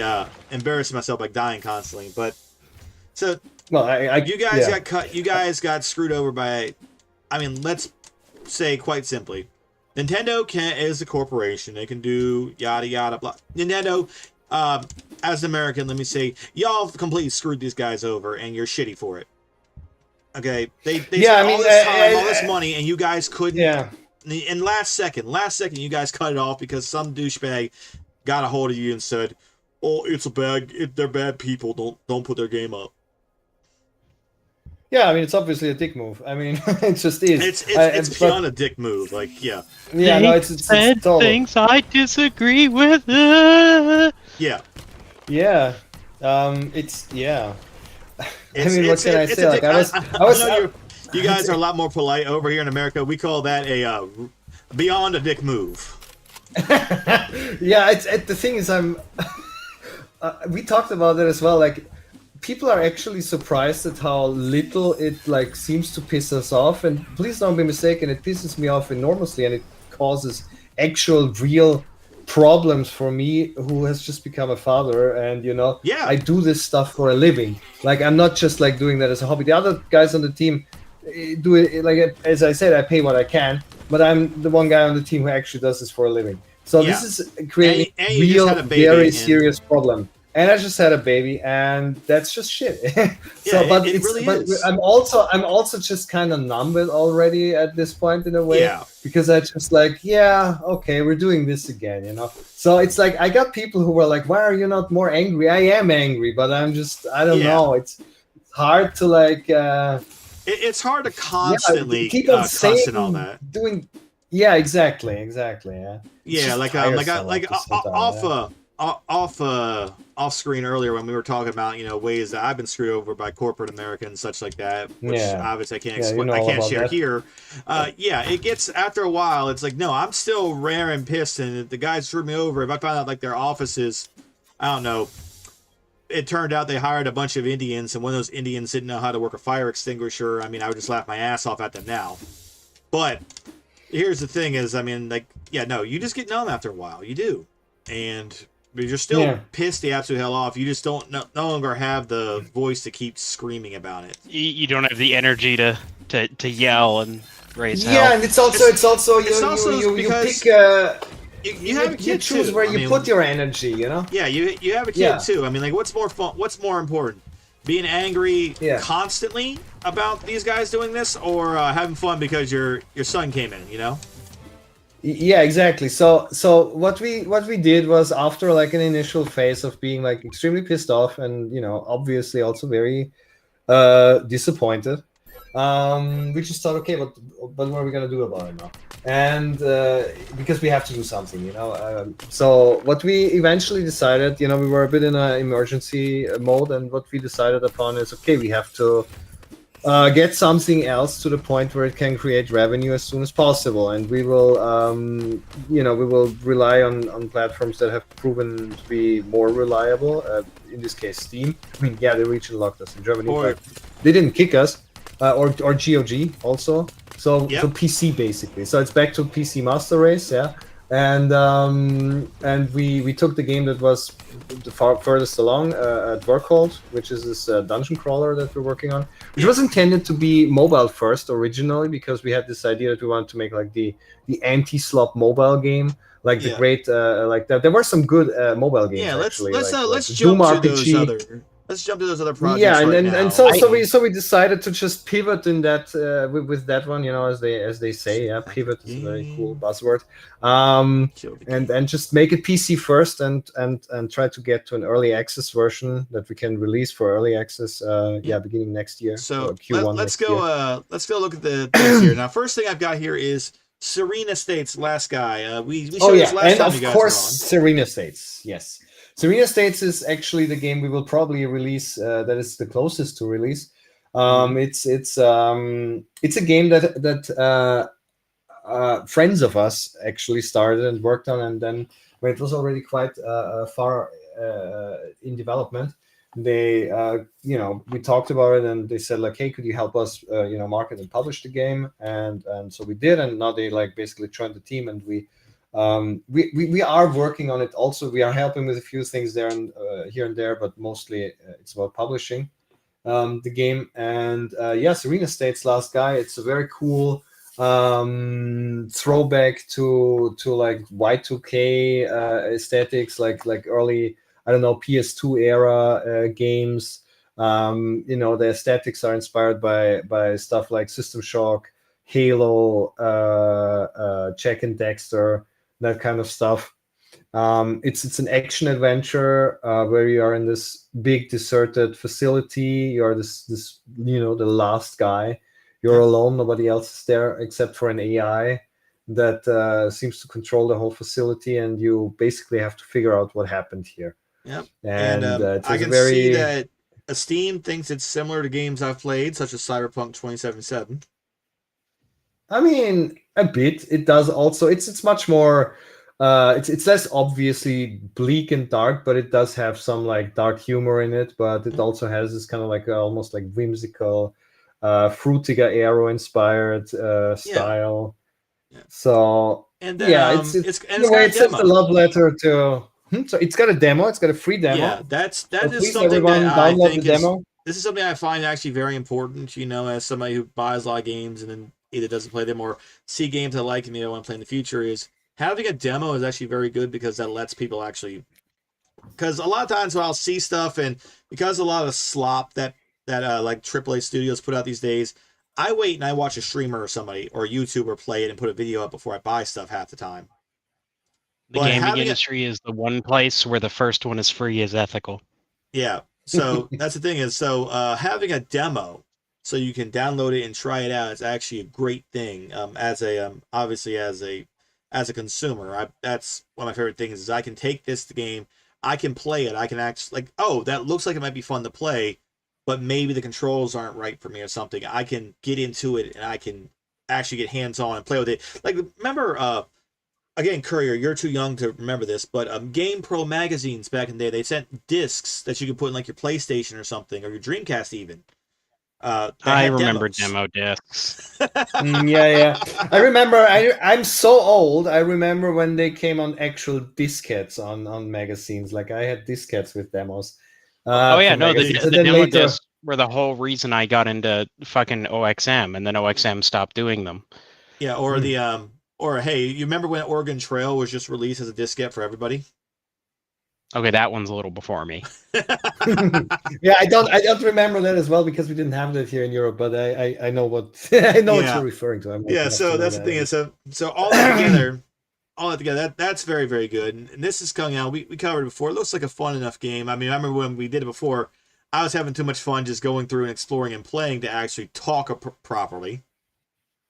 Yeah, but that was pretty fun. But beyond that, you also mentioned the sequel, and let's look at remember we covered also the Indiegogo campaign here with Hyper Rebellion: Blood and Circuits. Yes, exactly. That will be the sequel to the Great Rebellion of sorts. I mean, it has kind of developed a bit into its very own thing, but it's still connected. So is it like a actual sequel, or is it like a spiritual sequel? I mean, the storylines are connected. Like, it does take place in the same universe, but it's gameplay wise and aesthetically, it will be more of a spiritual sequel. It's gonna be a top-down, like, horde shooter, kind of like Vampire Survivors inspired, but with some changes and a bit of a twist on the whole thing. Mm-hmm. That makes it play a bit more maybe like a very light action RPG or something. So that's Hyper Rebellion. That's going to be the sequel to the Great Rebellion. How did the Indiegogo campaign turn out for you, by the way? We did not reach our goal, and that was because we just made like kind of a bit of a beginner mistake. We did not do a proper pre-campaign promotion, which you're kind of supposed to do, but we didn't really know because it's the It You was know, your it was first the one. first crowdfunding campaign. So you live, you learn. But Yeah. in the end, we did get a sum, which, you know, we just scaled down Yep. what I we mean, intend to do. And we made do with that. And it was, you know, it's not bad. Like we got in the end, we got like, I think $12,000, which is, I know I you know, pledged. not, yeah, no, thanks for that. And thanks everyone who pledged. And the game is obviously still in development. And what we are doing currently is we have been reworking the whole setting and the aesthetics of the game quite a bit, because we got we got a lot of feedback that said like, hey, this reminds me of classic Fallout and or you know, the old Diablo games, and we are very big fans of those games and of that aesthetic. So we said we want to like lean very heavily into this. We're kind of reworking the entire setting and the aesthetic of the game to be more a kind of like a decidedly European retrofuturism. You know, like when Fallout has like this Americana retrofuturism, we want to go for like a European kind of retrofuturism. Yeah. You know, like Art Nouveau or you know, like neoclassical buildings and that kind of stuff. Yep. So and we have also been doing quite a lot of work on upgrading the graphics. Like there's a lot of stuff happening behind the scenes. We can't really show much at the moment, but we hopefully will be soon. Yep. Where we're basically like our main programmer, our graphics programmer is rewriting the entire like lighting and you know like post-processing effects pipeline and everything that Unity has built in to look like, you know, it's gonna look pretty cool. Yeah. So that's that game. Then We hope we can show something in a few months with that. and obviously, I mean, I've got the it's beta coming to me, so I'll do it. It's a little bit not on the back burner, but because of our situation, we are now mostly focusing on Dwarkhold and getting that to a point where we can actually have a playable version as soon as possible. So that's our main focus. Let's jump to Veracode right now, because you just released the Steam store. Yes, we just published it today. What were you saying, I've got a question about Veracode. Sorry. Yeah, go ahead. While I wish list this right now, everybody else do this right now. Click this button. It's a question that's definitely for the audience and not me. What is a diverg? Well, it's inspired by old Nordic. It's supposed to be a dwarf. The German word for dwarf is Zwerg, and Dwerg is I don't exactly know the linguistic root, but the guy who basically came up with the name on our team, based it on old Nordic languages. So it's nice. A dwarf keep, essentially, Dwarkhold. And the whole like setting and the names of the locations and everything are very, very much like like Nordic inspired. You know, the island is called Rekest, and it's and it's all very old school and very classic. It looks like old school, like hand drawn type stuff. Looks. Yeah, like we have a very cool. We have a very talented artist who is doing all the 2D drawings, but also the 3D models. We have this also like low poly kind of retro style. It's a bit of a mixture of basically three games were like the main inspirations for that. Obviously Dungeon Master, the classic, you know, grid-based 3D dungeon crawling, and Orcs and Elves, which is a game which is maybe not so well known, but it's actually a game by id Software.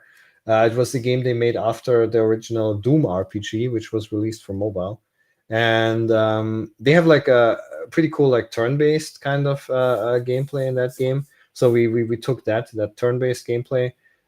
Because most of these dungeon crawlers like Legend of Grimrock and so on, they are real-time. I always found it's like a bit clunky for the controls of this kind of game. I always thought it would fit better for a turn-based game. So yeah, we're doing that. And then the whole thing is like embedded in a slightly like Darkest Dungeon-esque kind of base building thing. Like you're reconquering like this fallen dwarven fortress under the mountain, kind of like Moria, basically. Mm-hmm. And you're building your base camp there and upgrading it, and and then you delve into the dungeon. Yeah. Now, There's I can tell so you, that's the basic idea. I have a criticism for your advertising here.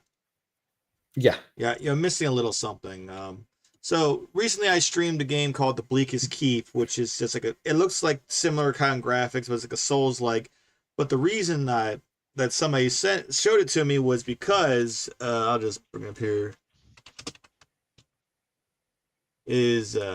I'll bring it up right here. The boobs? It's this this hot goth chick. That's the one that you I do actually even know which game you are talking about, and I do know which hot goth chick you're talking about. Yeah, so here's the thing. I have one. I have a picture that you put into the Discord before. Let me see if I can just do it here. Let me I know. I actually know that. Yeah. Yeah. So well, we have a hot, like very very revealingly dressed wizard, like chick on oh our cover really artwork. send that because what I'm pulling up here go back to the Steam page. Steam page, okay. Oh, do you mean the blue the blue here? Code. No, the Dwarf Code Steam page. I'm on here right now. Steam store page. Yeah, sorry, I probably see it a bit with a delay. So yeah, if you look at the cover artwork, that's like on the top right, that was drawn by Alexei Gobot, actually. I see, yes, that's a nice picture right there. Right, we have this. There's Russian artist Alexei Gobot who draws like these really cool. I was thinking about this right here with the concept there for the barmaid I pulled off the Discord. Yes, we also have the barmaid. Yes, we actually do have some attractive ladies in the game. Yes, I mean, yes. You can see they're not skimping on the budget, guys. We know where the budget's going. No. You need to donate because we know where the budget's going. But yeah, so Verigold looks like you said you were originally going to release it on mobile, but you're going to focus on getting it on Steam first.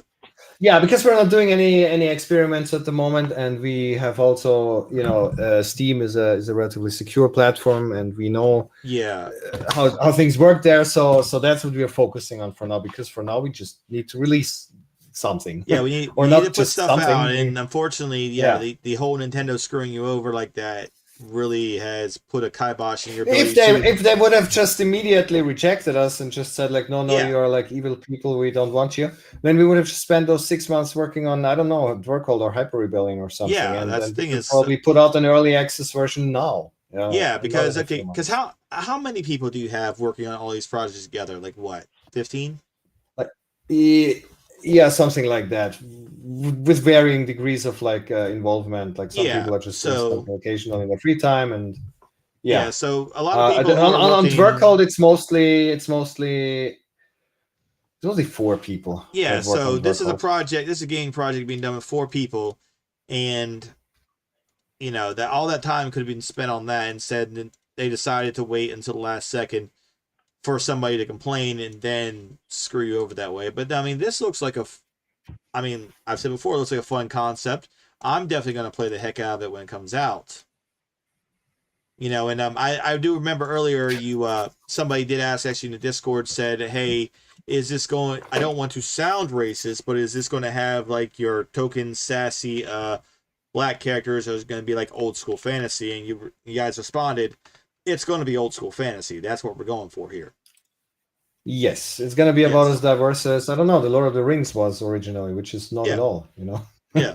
So that's what we are orienting ourselves towards. And one thing I also want to add, we managed to get like for the gigantic and extremely mainstream Dungeon Sims community, we managed to get a very talented and actually in that small niche group, relatively renowned artist on board to make the soundtrack for Dwarf, namely Splendorius, who he's pretty cool.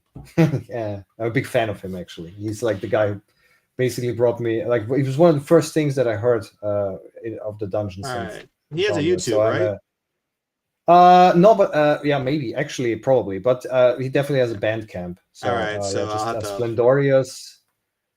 Yeah, I'll have to pull that up. No, that's a different... that was a different thing, entirely. I can just send you a link. Yeah, send me a link and I'll pull it up so people can check it out. But yeah, so Gonna have the hot chicks and all that. Now we have the hot chicks. It's fine. Absolutely, we basically orient ourselves on like old school D&D art. Like Clyde Caldwell and Jeff Isley, and that they also always had like the chicks like with the revealing dresses, like the casting spells, and they had like the 80s hairstyle. I'm trying to remember what that artist's name is. Like a D&D artist? Yeah, I'm trying to remember. Okay, it's okay. Let me look it up.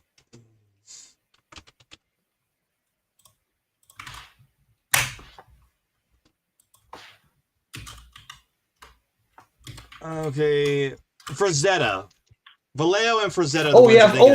Frank Frazetta. Yeah, very. I hate that. Like, okay, I know it's on the tip of my tongue. Yeah, very Frazetta. Because that's all the D&D stuff was Boris Vallejo and Frank Frazetta. Okay, like every time people like, like all the Conans and everything, that was Frazetta right there. Yes, the guy who drew our cover artwork and who we want to commission more artworks for the game for, is very heavily Frazetta inspired. I think it's safe to say. I don't think he will mind if I say that. Oh yeah, well of course. So yeah, that's totally the direction we are going into. Mm-hmm. Exactly. So and we also like our elves, as you can see from the portraits. Our elves are like high tea Chad elves with big jaws and so on. Like we don't have no twink elves or something. There's no twink jaw there. That is a guy that is an elf ranger who will take a shot on the chin and then shoot you in the face with a longbow. Exactly. Yeah. Yeah, no, this is all great. I like it. So, yeah, so you're working on these projects now. Now, where can people go to support you? Well, very specifically, they can wishlist those games on Steam. That is something that definitely. I've already done it right here. All of you do it right now. Go do it. Yeah. I'm gonna check the chat. Y'all better be confirming you're doing it. It costs nothing. It's actually free, so you can help us a lot with just wishlisting the game. And if you want to help us for now more, then you can buy The Great Rebellion on Steam. It's actually currently 70% off on sale. It's as cheap as it has never been before. So now is the best time to get the game if you haven't done so yet. And we also have a Patreon where you can exclusively get exclusive insights into the development of the games that we're working on. That's a good idea. Actually, art and all that stuff. All right. Speaking of which, let me go ahead and I'm going. Oh yeah, so you see right here for your Patreon, we've got the first track for Dvergold by Splendorious. I mean, you can play it if you want to. Yeah, I'm not sure if that's it's just a few seconds. Yeah, let me do window. Okay, I got this. Should be doing the thing I wanted to do. Sure. Nope, it's not doing it, but it will shortly. That's correct, right? Let me just make sure it's open. It is. Good. All right, now let's play this. Yeah. This is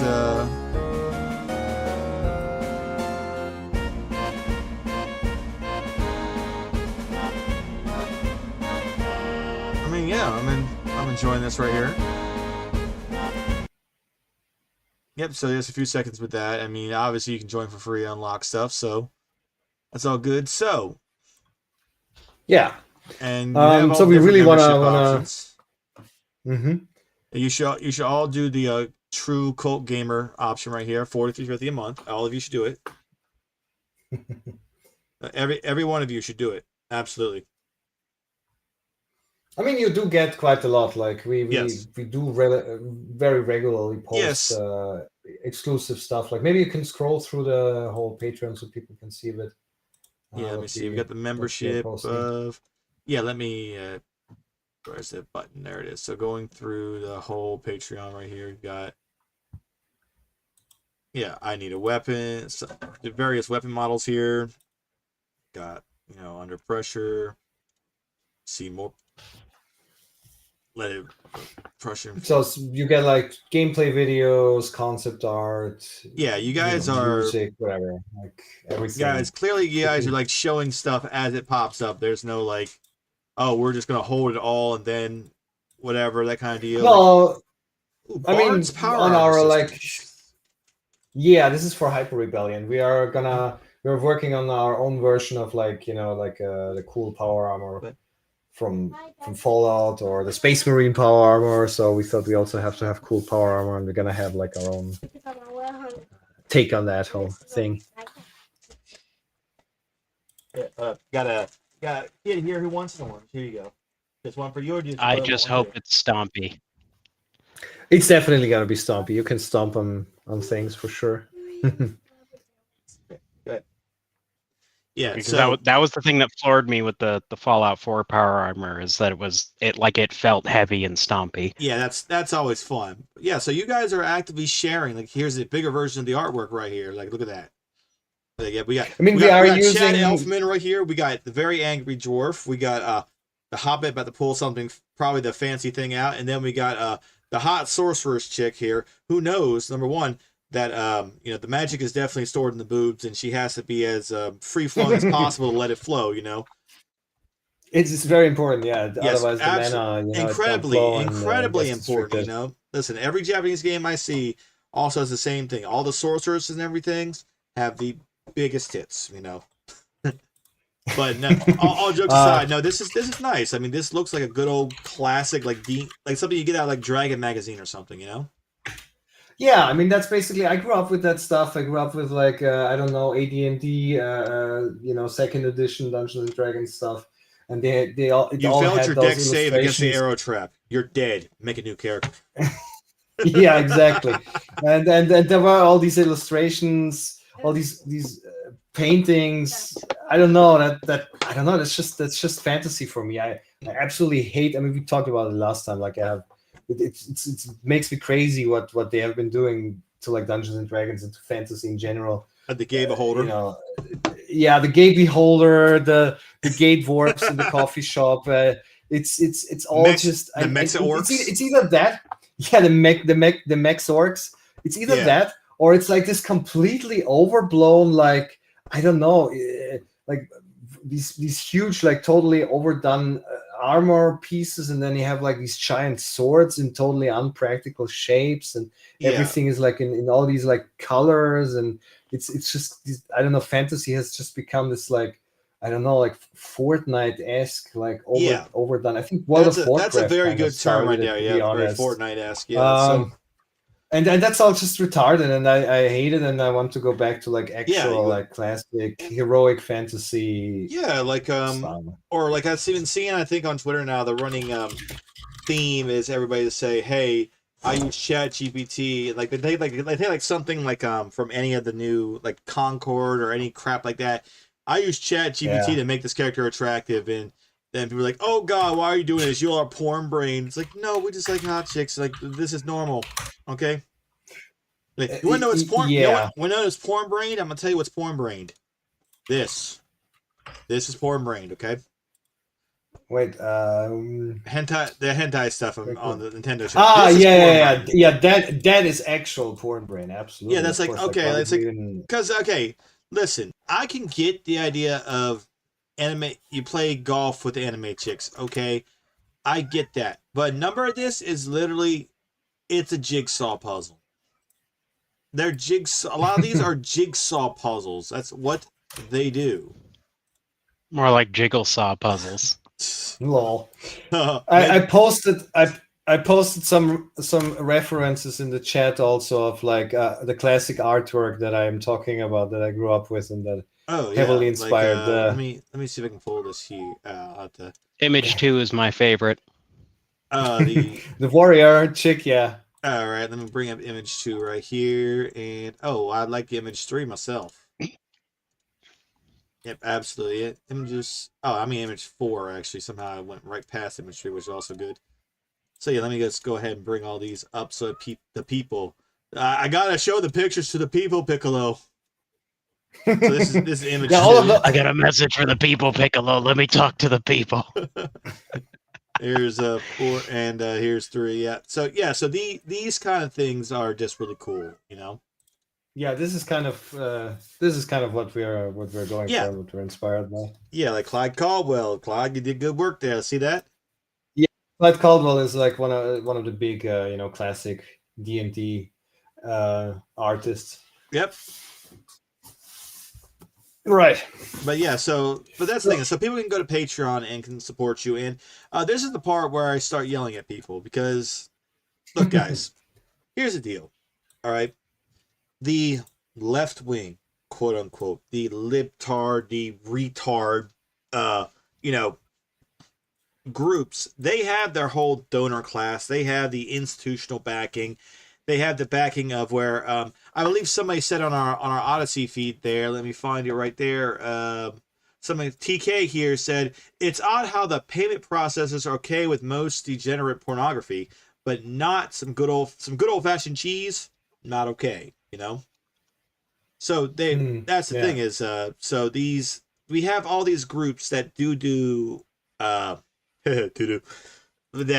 we go ahead. Oh. I have a very sophisticated sense of humor. Yeah. Yeah, we're all Beavis and Butthead in here, but no. So the thing is that they have their donor class, they have their institutional stuff, and I always say, everybody, vote with your dollar. Like y'all have seen me. I on the Indiegogo. I backed it as best I could. Now I'm broke. I'm broke with like 5 to 7 children. You know. I'm still putting money down where I can, like the right wing, quote unquote, or normal people donor class basically is non-existent, and we do need to change that. Okay, like I'm sure, like if everybody who actually pays attention to these guys, all put in $10 to $50, that would be a big improvement. Okay, so they can get the games done. Like as he said, and this is why I asked you those pointed questions, is a lot of people say, oh. There's a lot of right-wing grifters. Like for instance, there's that guy Grums who used to work on what was it, World of Warcraft or something, who still hasn't made a game that he got a whole like GoFundMe to do and stuff like that. There's a lot of these things where these people, they either don't make games, or they make really crap games and stuff like that. Also, on the left wing or libertarian, the guy's a furry, Pirate Software. He made a really crappy game that he hasn't really been working on, that kind of thing. So a lot of people see this stuff as like, oh, these guys are doing this, but they're trying to grift off of stuff. I can clearly see you guys aren't doing that. You put out High Map Defender before, and you put out the Great Rebellion that I showed here. You're putting out these games. You're actually working on it, and you have people who are doing this out of passion, not just to make a buck. Yeah, if people wanted to make a buck, like that's not the correct place to be. Like they could just exactly, work as regular yeah, not at all. Like you want to make your buck? Here you go. Hentai Golf Picturesque Forest Edition. There's your quick buck. You know, you can put it on Nintendo. And I was going through and checking. I thought maybe it's one studio, one company that just has the in with somebody at Nintendo. No, it's different companies just making these stuff. But no, we need to actually support our guys making these games. All right, so everybody, we need to become the donor class, quote unquote, because I mean it's not just they have the rich people, whatever, sending them money. I actually know that because I'm in like Discords and such with different groups, people and whatnot, that there are like the liberals, like literal trains and such like that will just talk casually of how, oh, I'm working at this local business thing, or this thing in the local government, and I'm talking with these people, and we're talking about the way that grants get given for different art things in our towns, and we're coming up with shenanigans. That's their words. And shenanigans basically is we're going to work around and determine what government money goes where, to make sure that our kind of stuff goes through, and make sure that the word gets out about the projects that we want to have funded, get out, that kind of deal.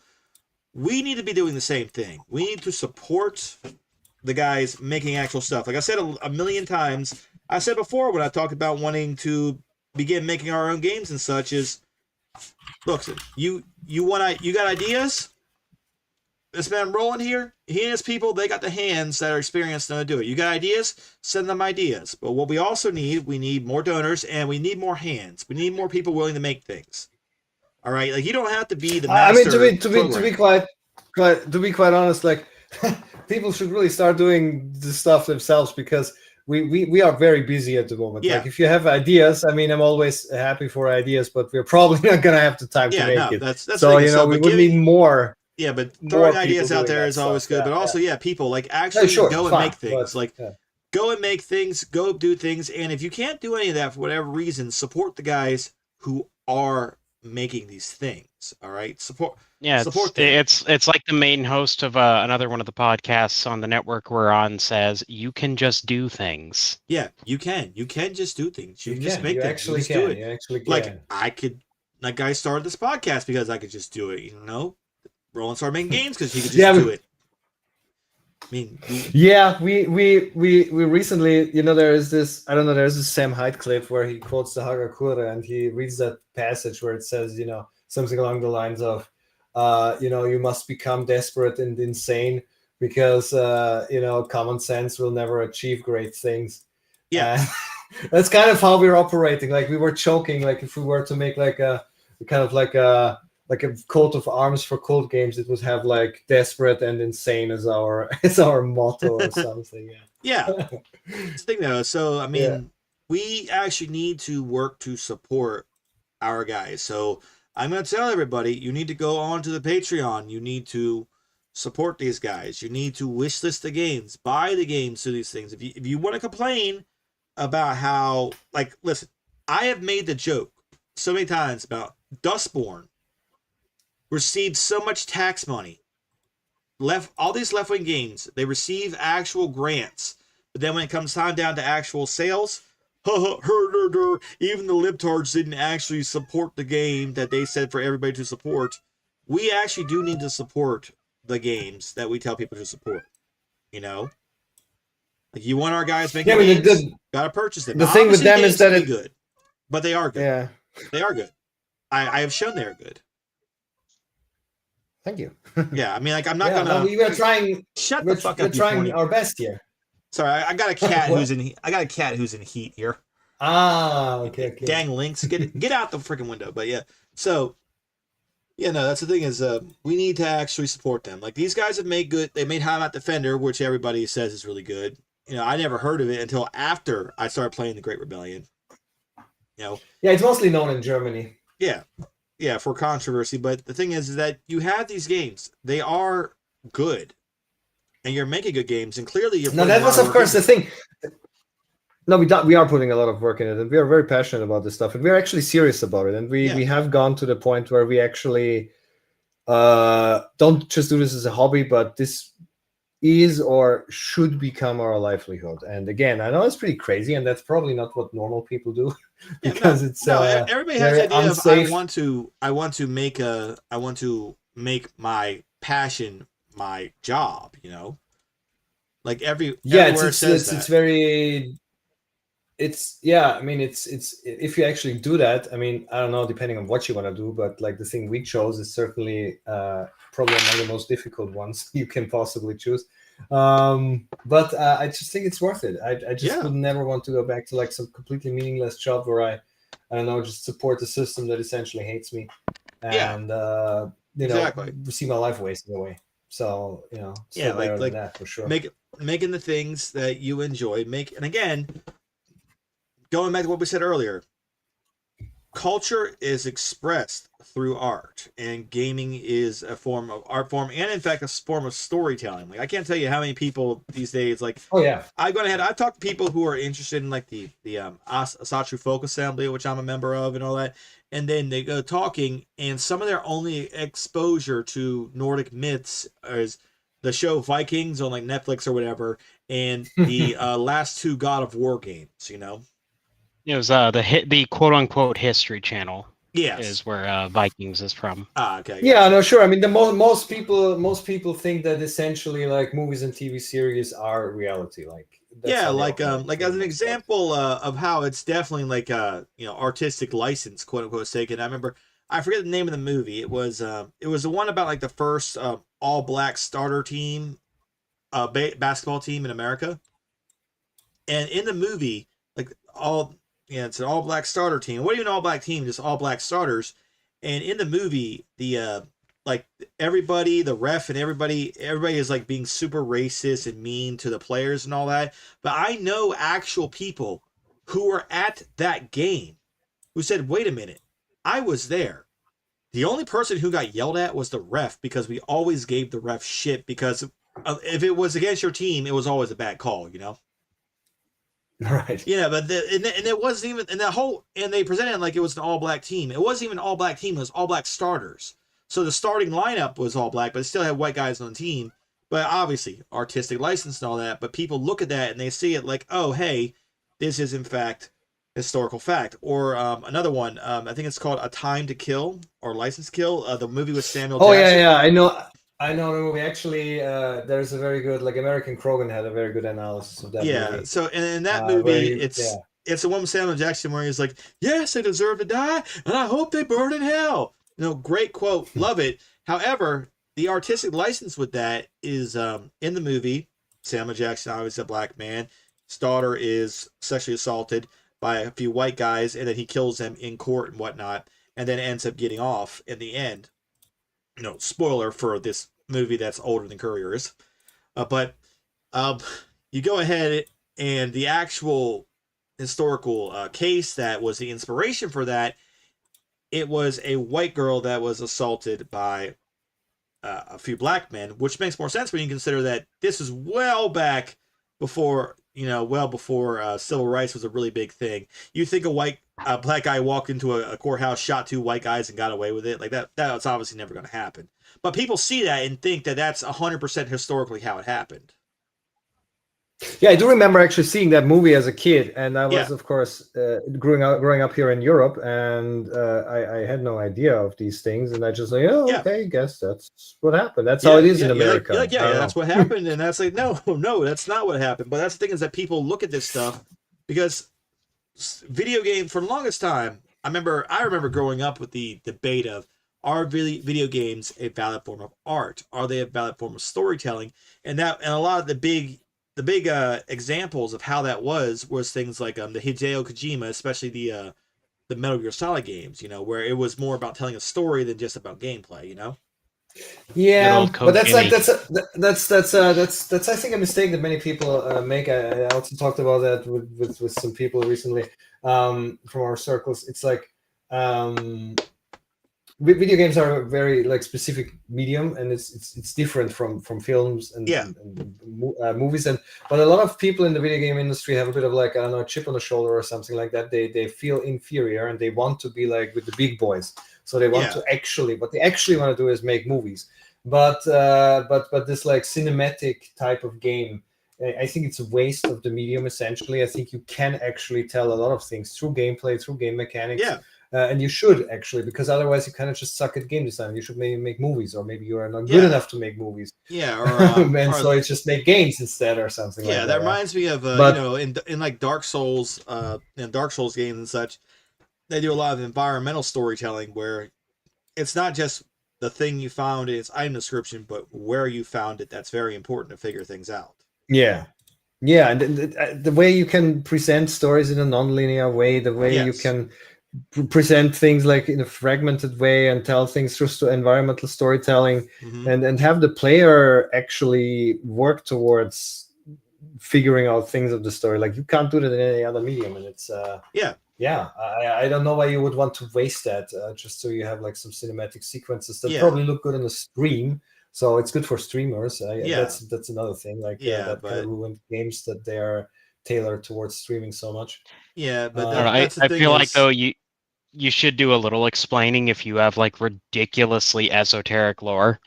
Yeah. No, of course, sure, that's fine. You can't even have a ton of text in your games. That's fine. Nothing wrong per se. You should have text, because I mess with people all the time about it, where people are like, "Oh, this is a little tough, you gotta do this, and what's tough?" Well, I have to read this whole thing. It's like, did you just tell me it's tough because you have to read? Dude, right. Listen, I understand educational standards are going down, with every generation. Read, okay?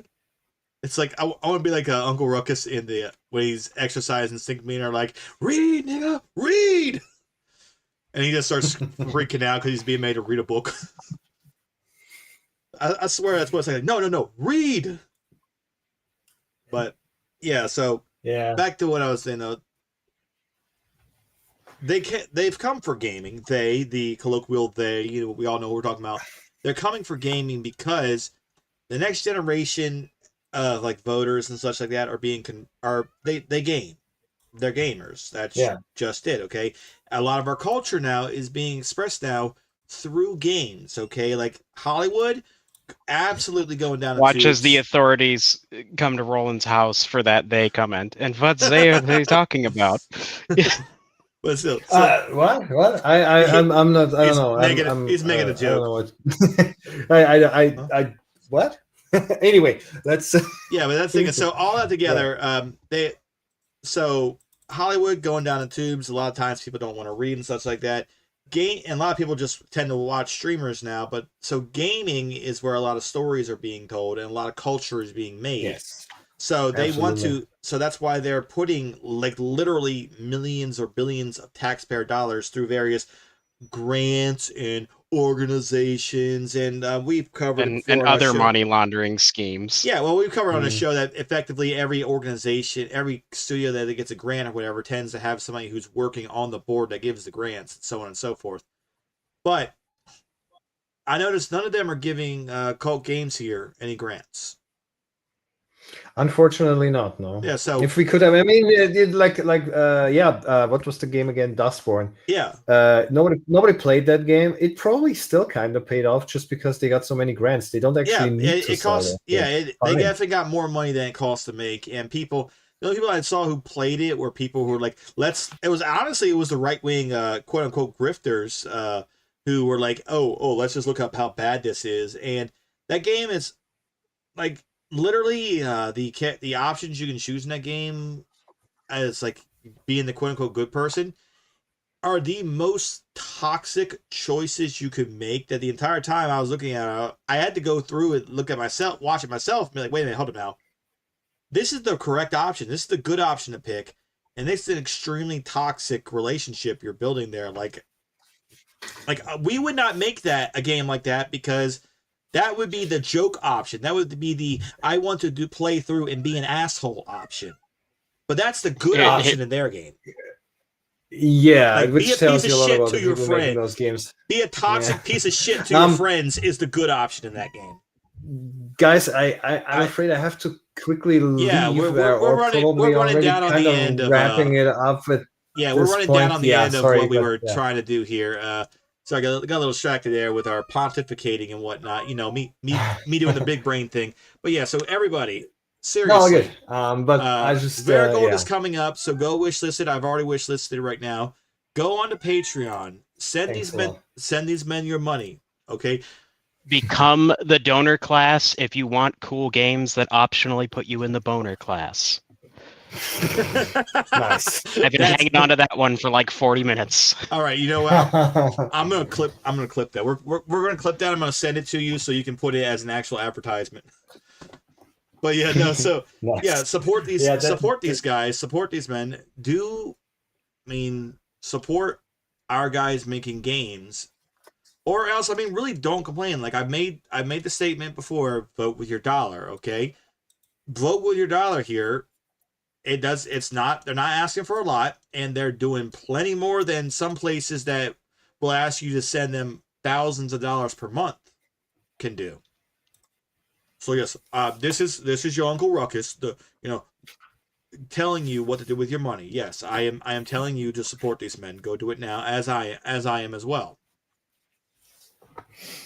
All right, absolutely, guys. But yeah, it's been good having you on, Roland. I appreciate you coming on. Yeah, sorry, I don't want to be like impolite, but I think I have to go. I kind of like. Yes, I appreciate it. I appreciate you. Go ahead and have a good one. Child-related thing. Anyway, thanks for having me. Thanks for everything. Yeah, my wife actually was the one walking up and saying, "Hey, are you almost done?" Because the kids are getting restless.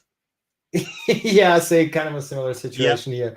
So yeah. Anyway. Thanks a lot. It was great being on the podcast, and appreciate everybody. Go buy their games. Thanks a lot. Okay, well, have a good one, everyone. Yep, you have a good one, everybody. Yep. All right, and everybody else, go to Patreon. Okay, patreon.com/KVLT Games. Go there, sign up, support them, and with any money you have left over, go to buymeacoffee.com/thegameaward, join the Chubbin Circle, or send Courier beer money, because I actually do pay this guy just in exposure, you know, so y'all need to send him money. You know, outside of that, everybody, as always, game responsibly, vote with your dollar, and make white babies. This is